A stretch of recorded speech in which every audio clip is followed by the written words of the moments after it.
Today's case takes us to the Pleasure Point neighborhood in Santa Cruz, California, which, according to the Santa Cruz website, is an area with colorful surf shops, charming beach cottages, and a shoreline teeming with surfers and beachgoers. Pleasure Point is the kind of quintessential beach community that enlivens Hollywood movies and lures envious tourists to California's sunny shores.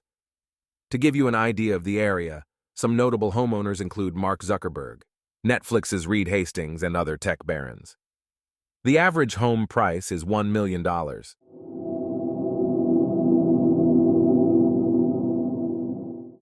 Tushar Atre was the son of Indian immigrants who moved to California from the East Coast in the mid-90s.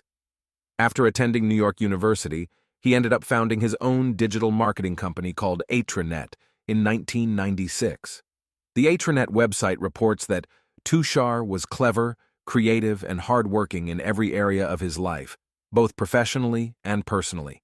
He was an avid surfer, mountain biker, guitarist, and craftsman who pushed others to think and act differently, to do better, and to always strive for more. After successfully launching and running Atre, he tried his luck in the marijuana industry and started a cannabis company in California named Interstitial Systems Limited. Millions of dollars were invested in this company, both from Tushar and investors.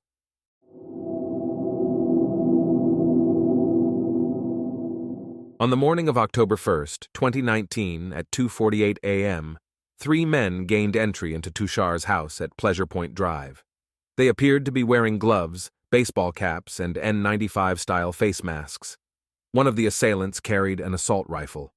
There were no signs of forced entry, so either Tushar had let them in or they knew the passcode to his home. At one point, there was a struggle, and Tushar escaped. Surveillance video shows a figure running down Pleasure Point Drive with their hands tied behind their back. Another man can be seen pursuing the figure and tackling them violently to the ground. An SUV then pulls up beside them. 2 men quickly bundle their victim into the passenger seat, and the vehicle peels off and disappears into the night.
Around 9:30 a.m., investigators located a white BMW 14 miles away at Tushar's property where he grew cannabis. A few yards away from the BMW, they found Tushar, face down with his hands tied behind his back as well as knife and gunshot wounds to his body. Tushar had made some enemies in his business dealings.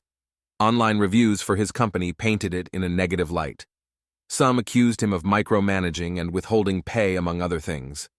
Investors were not happy with how he was managing funds, and he also had a heated argument with a subcontractor on the night of the murder.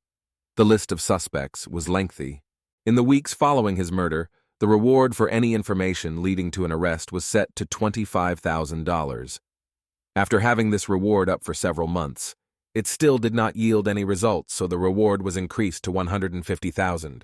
Detectives began to further investigate Tushar's cannabis business. As they interviewed his employees and associates, there were 2 names that kept coming up: Stephen Lindsay and Caleb Charters. Both had worked for Tushar in August 2019 at one of his cannabis properties, doing mostly manual labor, like putting up fence posts and planting. In December 2019, investigators traveled to Las Vegas to interview both men. They learned that Stephen and Caleb had only worked for him for less than 2 weeks, however. In that short period of time, a lot of animosity had built up. Stephen and Caleb apparently lost a set of Tushar's car keys, and then they discovered he had stopped payment on their paychecks. When he finally paid them, it apparently was not the full amount he owed them. Stephen admitted to investigators he was so upset he wanted to fight Tushar because he owed them money. Both men denied having gone back to Santa Cruz since they stopped working for Tushar in late August 2019. The detectives left Vegas without any arrests. Despite not making any headway with the suspects in December 2019, the detectives did not give up. They kept investigating these 2 suspects, and in May 2020, Stephen, Caleb's brother named Curtis Charters, and a friend, Joshua Camps, were arrested for Tushar's kidnapping, murder, and robbery. Investigators said it was a robbery gone wrong, but others speculate that there's more to the motive, particularly how Tushar allegedly treated Stephen and Caleb. That we get to announce the arrest of 4 suspects responsible for this heinous and senseless crime where Tushar Atre was murdered on October 1st. Before I go over a timeline of the investigation, I want to say although arrests have been made, this is still active and ongoing, and we are still following up on leads and information and evidence that we collected within this past week. So although we would like to speak about every little detail in this case, there is information that we just cannot release at this time. And after I provide the timeline, we will be up here to answer some of your questions. So going forward, suspects that we arrested, 23-year-old Joshua Camps, he was a resident of Lancaster. 22-year-old Curtis Charters, also a resident of Lancaster. 22-year-old Stephen Lindsay, a resident of Burbank. And 19-year-old Caleb Charters, a resident of St. Clair Shores in Michigan. On October 1st, around 2:48 in the morning, 3 suspects emerged from an alleyway from East Cliff Drive onto Pleasure Point Drive and ended up going to Tushar's home armed with a rifle. There, they kidnapped him and stole his white BMW and took it up to the property located up Soquel San Jose Road. About 9 a.m. that morning, our deputies were able to find Tushar's deceased body at this property, and we began our investigation. Throughout this process, detectives interviewed dozens of people that knew Tushar as well as worked with Tushar, and were able to come up with 2 names of employees that worked along with Tushar. That is Caleb Charters and Stephen Lindsay. Through forensic evidence located at the scene, digital evidence found throughout this case, hundreds of interviews that were conducted, the Sheriff's Office gathered enough information to arrest Caleb Charters, Curtis Charters, Stephen Lindsay, and Joshua Camps for this murder. So how did the Santa Cruz County investigators piece together the clues that led them to apprehend the suspects? Detectives identified a blue sedan that was seen on multiple surveillance cameras on October 1st, 2019, heading to Tushar's home, and minutes later heading to the Summit property where his cannabis farm was. Josh Camps owned a blue Camry. When they showed up to arrest Josh, the blue Camry was in his driveway. Armed with a search warrant, the detectives looked through the rest of Josh's house. They found plenty of firearms and flex cuffs that had the same manufacture date as the ones used on Tushar. Even though none of the guns matched the murder weapon, Josh did have ammunition that matched the spent rounds found near Tushar's body. In addition, 2 palm prints of Curtis were found on the BMW. Investigators also checked cell phone data. There was no data on Stephen's phone.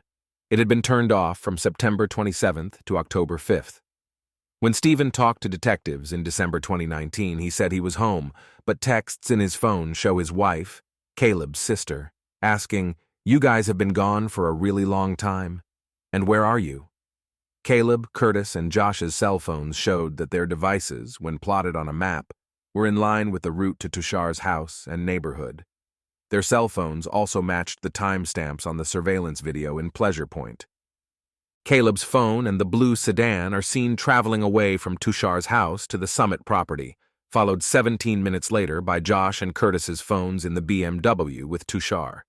According to this cell phone data, it appears that Caleb dropped the co-defendants off at Pleasant Point and waited for them at Tushar's Summit property. There was no direct evidence putting Stephen at the scene. No eyewitness, fingerprints, or DNA. However, investigators believe the video showed what he had done. He chased Tushar when he was fleeing, tackled, and injured him. Investigators say the 3 men in the surveillance video were Stephen, Josh, and Curtis.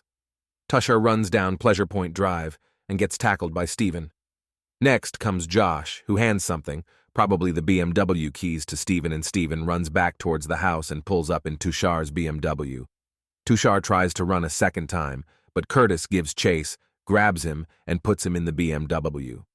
6 hours later, his body was found at the Summit property. After the arrest, Stephen never said a word. Caleb admitted he was the driver, and his role was to drop them off at Tushar's home. Their plan was to use the front door code that Caleb remembered from when they did work at Tushar's property months earlier, and steal all money and valuables. Josh tried to pin the shooting on the others, but he eventually confessed and admitted to shooting and killing Tushar as an act of mercy because he was bleeding heavily and was going to die. All 4 men have been charged with murder, kidnapping, carjacking, and burglary, but they have pleaded not guilty and as of March 2024 are awaiting trial. Our condolences to Tushar Atre's loved ones for their loss, and may justice be served.